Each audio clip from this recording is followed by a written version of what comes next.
What we're talking about is not only having the people have a good understanding of security at our various airports, have those people in a coordinated effort get into those airports, be ticketed to get on board of aircraft that were fully fueled for cross-country flights, and have personnel that were trained in how to fly those aircraft. Once aboard, the terrorists had an absolute and an apparently unprecedented confidence that they could take control of the planes.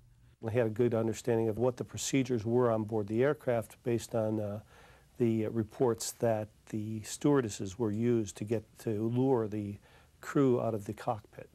More amazing, perhaps, these terrorists also understood how to turn off their planes' radio transponders, giving them, in effect, a cloak of invisibility as they deviated from their flight paths and headed for their intended targets.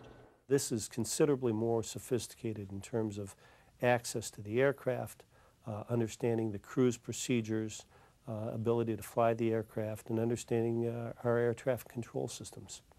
To pull this off, the choice of planes was hardly random. The Boeing 757 and 767 are different planes, but they have identical cockpits with sophisticated autopilots. To the terrorists, this apparently meant that once they had control of the planes, the pilots were expendable.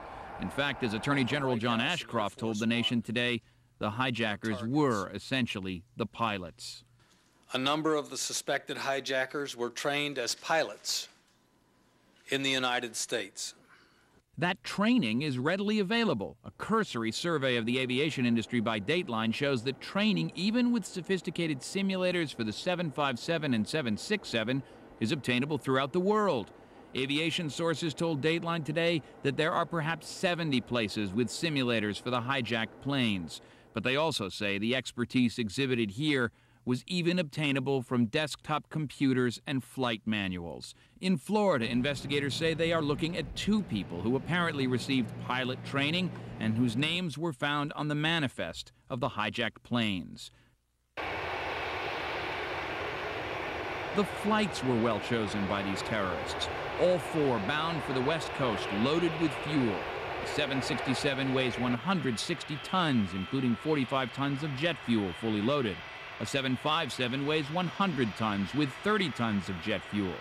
Both planes dwarf the explosive power of the now tiny fuel oil bomb that tore off the face of the Murrah building in Oklahoma City.